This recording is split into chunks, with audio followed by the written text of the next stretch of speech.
ഇവിടെ താഴ്ന്നവനോ അല്ലെങ്കിൽ ഉയർന്നവനോ എന്ന വ്യത്യാസമല്ല, ഇന്നുമില്ല, നീ ഒരിക്കലും ഉണ്ടാവില്ല. കഅബാലയം എന്ന് പറയുന്ന ലോകത്തിൽ അല്ലാഹുവിനെ മാത്രം ആരാധിക്കാനുണ്ടാക്കിയ ലോകത്തിൽ ഒന്നാമത്തെ ഭവനമാകുന്ന കഅബാലയത്തിന്റെ മുറ്റത്ത് തവാഫ് നടത്തുമ്പോ കോടീശ്വരനായ മനുഷ്യനും ഉടുക്കാൻ ഒരു തുണി, പുതക്കാൻ ഒരു തുണി, അവന് വ്യത്യാസമില്ല. പുരുഷന് ഉടുക്കാൻ ഒരു തുണി, ഒന്ന് ചുമലിലൂടെ ഇടാൻ മറ്റൊരു തുണി.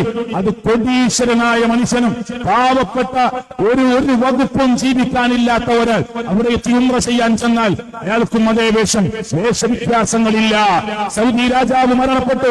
ഇവിടുത്തെ കൈരളി ചാനൽ, ഏഷ്യാനെറ്റ് ചാനൽ, അതുപോലെ തന്നെ ബാക്കിയുള്ള ചാനലുകൾ, മാതൃഭൂമി ചാനൽ, എല്ലാ ചാനലും ഇങ്ങനെ കാണിച്ചു. എന്തിനെ? സൗദി രാജാവിന്റെ ഖബറ് എല്ലാ ആളുകൾക്കിടയിൽ സാധാരണ ഒരു ഖബറ് അരമണിക്കൂർ കഴിഞ്ഞ് ചെന്നാൽ ഏതാ ഇതിൽ രാജാവിന്റെ ഖബറെന്നറിയില്ല. രാജാവിനും പ്രജക്കും വ്യത്യാസമില്ലാത്ത ഒരു മതം, അതാണ് അല്ലാഹുവിന്റെ മതം. ഈ മതത്തിലുള്ള ഏറ്റവും വലിയ വ്യത്യാസം എന്തെന്നറിയുമോ? നമ്മുടെ വിശ്വാസത്തിന്റെ അടിസ്ഥാനത്തിലാണ്. യാ യുഹന്നാസ്, ഓ മനുഷ്യരെ, ഇന്നാ ഖലഖനാകും മിൻ ദക്കരിൻ വ ഉൻസാ, ഒരൊറ്റ ആണിൽ നിന്നും ഒരൊറ്റ പെണ്ണിൽ നിന്നുമാണ് നിങ്ങളെ സൃഷ്ടിച്ചത്. നിങ്ങളെ ഖബായിലുകളാക്കി, ഗോത്രങ്ങളാക്കി, വർഗങ്ങളാക്കി, വർണ്ണങ്ങളാക്കി. എന്തിന്? ലിതഅറഫു, പരസ്പരം തിരിച്ചറിയാൻ വേണ്ടി മാത്രമാണ്. ഇന്ന അക്രമക്കും ഇൻദല്ലാഹി യത്ഖാകും, നിങ്ങളുടെ കൂട്ടത്തിൽ ഏറ്റവും തഖ്വയുള്ളവർ, ഭക്തിയുള്ളവർ, സൂക്ഷ്മതയുള്ളവർ ആരോ അവരാണ് അല്ലാഹുവിന്റെ അടുക്കൽ ഏറ്റവും വലിയ വിഐപികൾ എന്ന് പ്രഖ്യാപിച്ച ഖുർആൻ. എന്താ പറഞ്ഞത്? ഇവിടെ BBIP സെക്യൂരിറ്റിയുള്ള ആളുകളില്ലേ നമ്മുടെ നാട്ടില് ഉണ്ട്, VIP പദവിയുള്ള ആളുകളില്ലേ, പിന്നെ സാധാരണക്കാരില്ലേ. അള്ളാന്റെ കോടതിയിൽ BBIP സ്ഥാനം കൊടുക്കുന്നത് ആർക്കാണെന്നറിയോ? ആർക്കാ?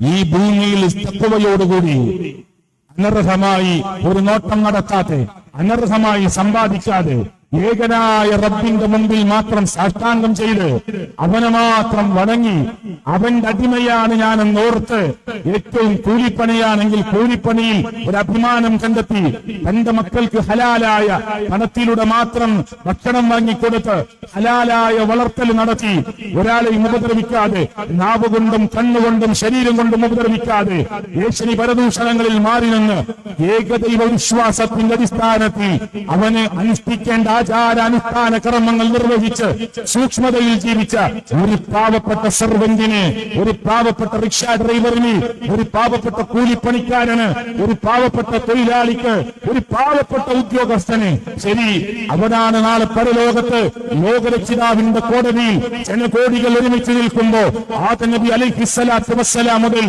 ലോകം അവസാനിക്കുന്ന അന്ന് ജനിച്ചു വീണുന്ന കുഞ്ഞുവരെ, ആ ജനിച്ചു വീണ കുട്ടി വരെ ഒരുമിച്ച് നിൽക്കുന്ന റബ്ബിന്റെ കോടതിയിൽ, നീതിപൂർവമായ കോടതിയിൽ കാരക്കക്കുരുവിന്റെ മുകളിൽ കാണുന്ന പാതയുടെ അളവ് പോലും അനീതി കാണിക്കുകയില്ലെന്ന് അള്ളാഹുവിന്റെ ദീന് പറഞ്ഞ കോടതിയിൽ ഒരുമിച്ച് നിൽക്കുമ്പോ BBIP സ്ഥാനം നൽകി പടച്ചവൻ പരിഗണിക്കുന്നത്, പ്രത്യേക സ്ഥാനം നൽകുന്നത് ഈ പാവപ്പെട്ട സർവന്റിനെയായിരിക്കും.